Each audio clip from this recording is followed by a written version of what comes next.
Assalamualaikum warahmatullahi wabarakatuh. Perkenalkan, nama saya J. Prayoga. Saya adalah salah satu pengampu mata kuliah Analisa dan Perancangan Sistem Informasi di Fakultas Teknik dan Ilmu Komputer Universitas Dharma Wangsa. Mata kuliah Analisa Perancangan Sistem Informasi ini terdiri dari 3 SKS. Adapun capaian pembelajaran yang pertama adalah mampu mengidentifikasi, memformalisasikan, dan memecahkan permasalahan kebutuhan informasi dari suatu organisasi. Kemudian, mampu mengintegrasikan solusi berbagai teknologi informasi secara efektif pada suatu organisasi.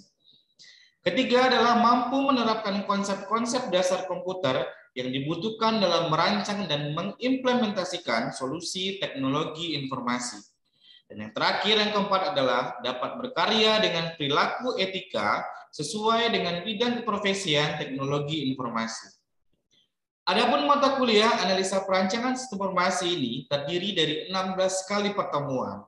Pertemuan pertama, kita akan membahas mengenai kontrak perkuliahan dan silabus.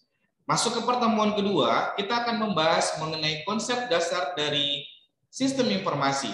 Kemudian, analisis sistem konsep dasar dan pengertian informasi, nilai informasi, klasifikasi, dan jenis informasi, dan juga membahas mengenai pengertian dari sistem informasi.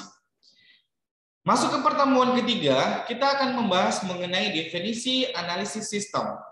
Membahas juga mengenai tujuan analisis sistem dan langkah-langkah dalam analisis sistem kebutuhan. Di pertemuan keempat, kita akan membahas mengenai kategori desain sistem, pendekatan desain sistem, tantangan dalam desain sistem, dan juga metode pengembangan sistem. Di pertemuan kelima, kita akan membahas mengenai definisi FOD atau Flow of Document, dan juga akan membahas mengenai simbol-simbol di dalam Flow of Document. Pertemuan ke-6 dan ke-7, kita akan membahas mengenai definisi DFD, data flow diagram, dan komponen-komponen DFD.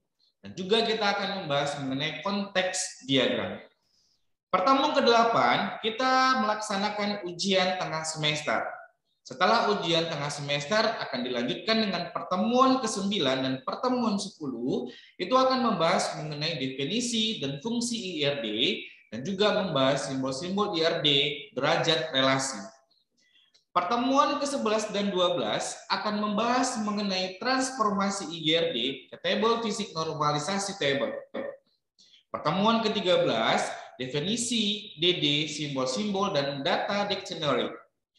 Pertemuan ke-14, kita akan membahas mengenai desain input dan desain output.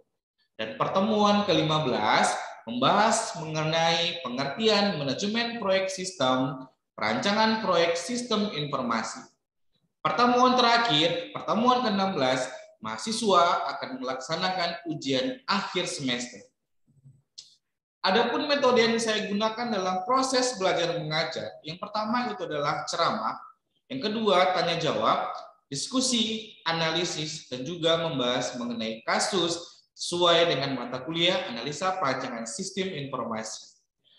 Adapun komponen-komponen penilaian, yang pertama itu adalah kehadiran sebesar 10%, tugas 20%, UTS 30%, dan 2S sebesar 40%. Nah, berikut adalah salah satu contoh praktek mengajar pada salah satu pertemuan saya di mata kuliah Analisa Perancangan Sistem Informasi. Mari sama-sama kita saksikan. Sebenarnya adalah mata kuliah yang sangat penting yang harus kita pahami. Mata kuliahnya adalah analisa sistem informasi. Selama ini kita janjikan terus untuk apa? Untuk tatap muka, tapi tidak terlaksana juga. Nah, kebetulan kesempatan juga hari ini kita tatap muka. Jadi ini saya langsung masuk ke tahapan-tahapan untuk analisis simbol atau tahapan-tahapan untuk proses pengerjaan sebuah sistem. Yang paling pertama yang kalian harus pahami itu adalah perencanaan sistem, ya, perencanaan sistem. Perencanaan sistem ini kira-kira apa nanti yang kalian bangun? Apa yang kalian buat? Kita harus rancangkan dulu, ada rencana dulu. Sama ibaratkan kalian ke kampus ini, kalian merencanakan kampus itu sama apa? Sama sepeda motor, sama apa? Nah, kalau di sistem kita harus merencanakan sistemnya apa. Sebelum kita rencanakan sistem, kita harus tahu dulu permasalahannya apa. Kemudian yang kedua adalah analisa sistem. Analisa sistem dapat dari mana, Pak? Setelah kalian melakukan perencanaan sistem, kalian melakukan analisa sistem. Contoh, misalnya kalian menganalisa atau mengambil sebuah kasusnya itu di PT XYZ, kita bilang, ya. PT XYZ ini dia bergerak di bidang pengiriman barang atau kargo.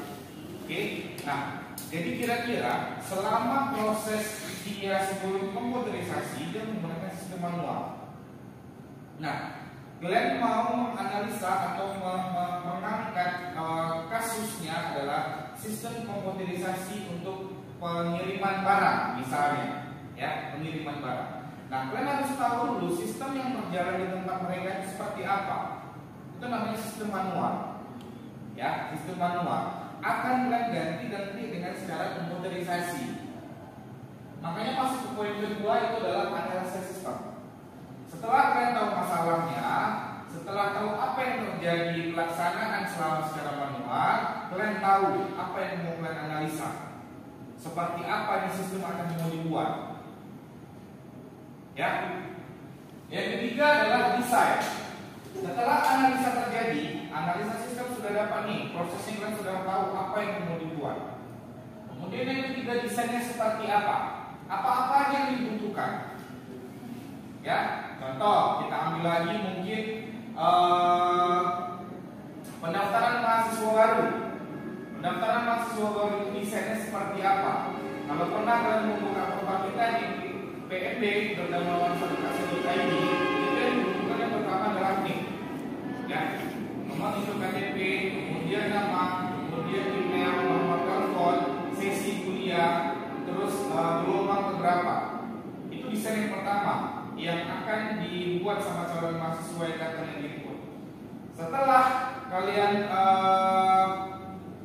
menginputkan data di PNB tersebut, akan muncul nanti nomor token. Nomor token itu harus kalian bayar ke bank. Ya, setelah kalian bayar, otomatis kalian akan mendapatkan nomor token dari banknya. Dapat nomor token, kalian langsung melakukan login di sana. Kan kita udah daftar nih, login. Menu login sama menu daftar itu sudah berbeda. Jadi kalian harus tahu desain-desain apa yang harus kalian buat, apa-apa aja yang harus kalian butuhkan. Dari mana kami dapat, Pak? Dari analisa sistem tadi. Oke? Kemudian baru kita masuk ke seleksi sistem. Setelah terjadi semuanya, kalian seleksilah satu persatu. Kalian membuat program itu ada misalnya 10 tabel, 10 form kita bilang. Dalam satu program itu ada tabel namanya atau form. Tabel 1 misalnya nama barang, tabel 2 misalnya nama pelanggan, tabel 3 misalnya transaksi dan seterusnya.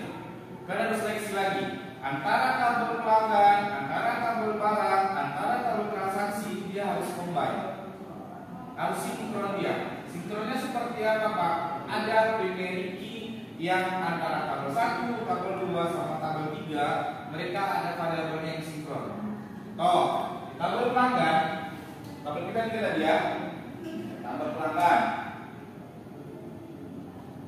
Kemudian ada tabel barang. Kemudian ada tabel transaksi.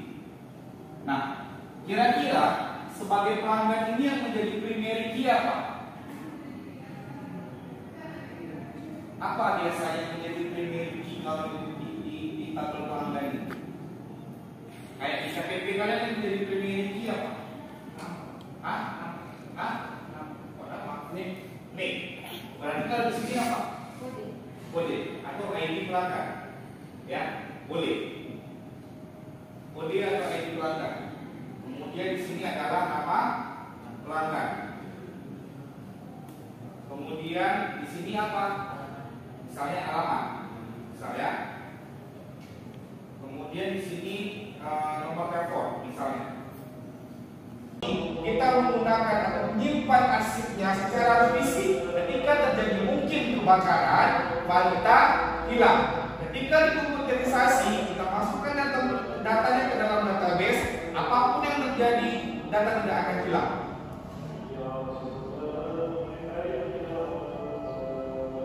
Ya, Perbedaannya adalah lambang sama di database-nya. Di komputerisasi, setiap data yang masuk ke database, masuk ke database. Kalau fisika enggak. Udah siap pendaftaran, udah. Mana berkasnya? Tumpuk. Ketika nanti mencari, aku mau nyari mahasiswa angkatan 2018, sibuk nyari. Di sistem tidak, dibukanya sistem, bla bla bla. Tengok 2018 atas nama ini, klik OK, muncul data mahasiswanya. Jadi itulah perbedaan sistem ASI lama dengan ASI baru. ASI bukan kayak susu ibu ya. Aliran sistem informasi lama. Ingat, aliran sistem informasi lama ini yang berjalan pada saat itu. Aliran sistem informasi baru atau ASI baru, aliran sistem informasi yang akan kalian rancang.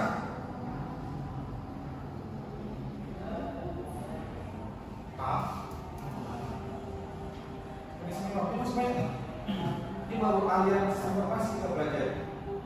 Konteks diagramnya belum, DFD-nya belum, IRB-nya belum. Kalau aliran sistem informasi lama, baru, konteks diagram, DFD, IRD tidak menyambung antara satu dengan yang di bawahnya, otomatis program kalian gagal.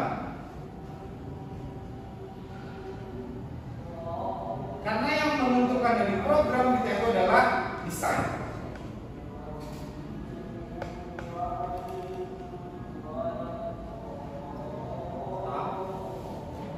Ini kan dari abang-abang pernikahan otak nih. Masa depan kan PKL. Harus ada ini aliran sistem yang berjalan pada saat itu. Oke, ada pertanyaan? Cukup jelas? Berarti kayak semacam buat ambil TV yang sama ya? Sama semua. Baik itu kalian menggunakan web, kalian menggunakan TVNet, kalian menggunakan bahasa pemrograman Genpin atau Java, alirannya itu sama semua. Makanya di sistem komputer atau di ilmu komputer, sistem atau aliran kita bilang itu ada dua versi. Satu namanya aliran sistem informasi, yang satu lagi menggunakan UML. UML itu rata-rata digunakan pada saat kita melakukan pembuatan programnya secara web. Boleh kami membuat bahasa pemrograman kami dengan menggunakan TVNet tapi dengan menggunakan UML, Pak? Boleh.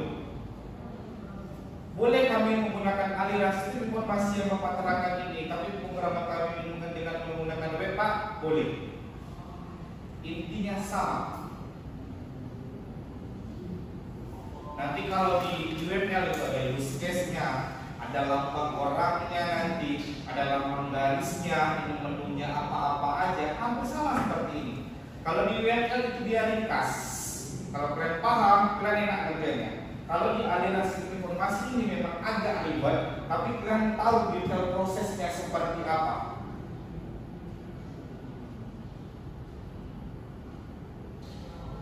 Paham? Ada pertanyaan? Kan nggak aja. Kalau nggak duduk kalian di sini, saya nggak bisa selesai loh kita sana. Oke, paham? Ya, minggu depan kita coba kasus.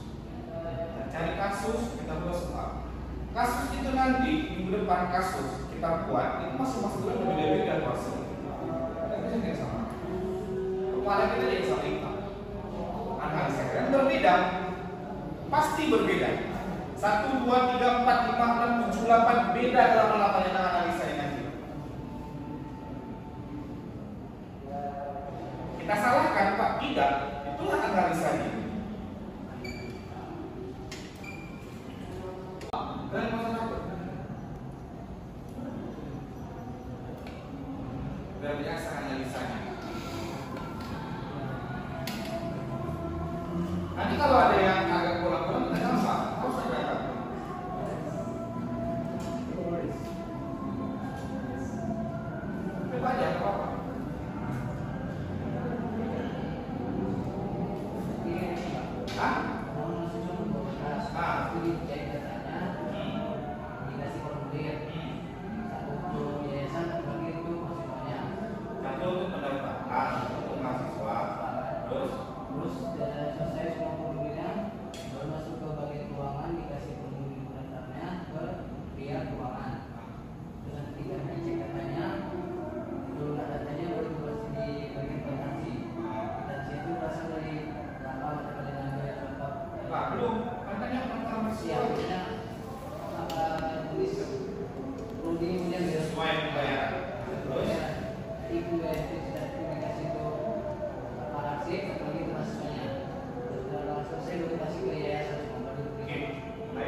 Udah beda kan?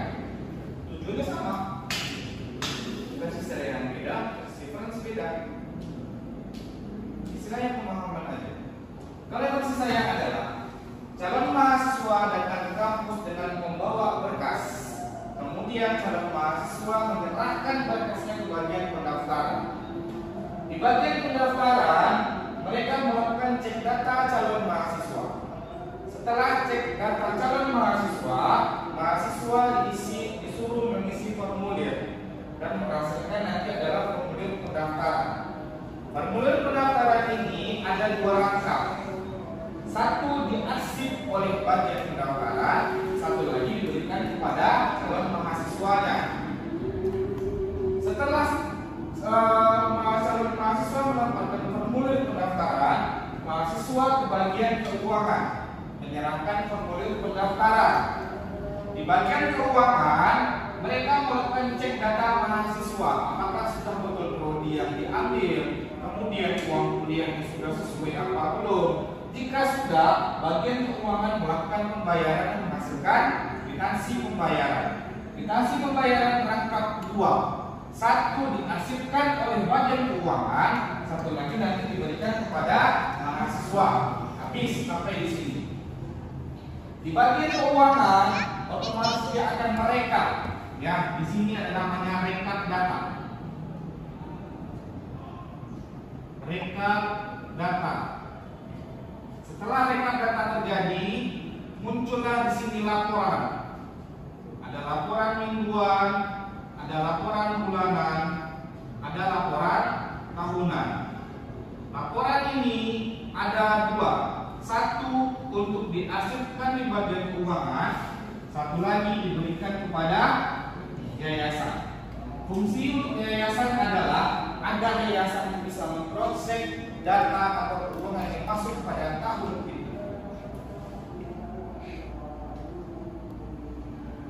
Ya, nanti akan saya buat soal cerita nih. Kalian harus menganalisa dari soal cerita. Apa yang menjadi entiti nanti dari soal cerita ini? Ini namanya entiti ya. 1, 2, 3, 4 itu adalah namanya entiti atau entitas atau variabel yang harus kita tentukan dari soal yang nanti kita bahas.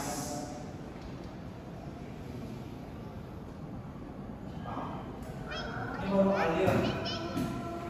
Ini namanya asilama. Asilama adalah aliran sistem informasi lama. Maksudnya adalah aliran sistem informasi yang sedang berjalan.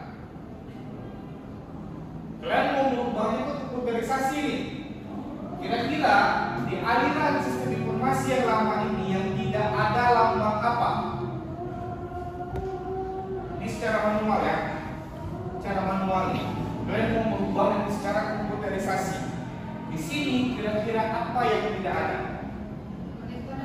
Hah? Lambang project itu apa project? Iya, maksudnya itu di lambangnya yang nggak ada ya. Bagian apa? Lambang yang nggak ada. Apa? Bagian lambang yang nggak ada. Bagian lambang. Lambang kan lambang. Yes. Lambang proses. Nah, ini adalah lambang proses secara manual.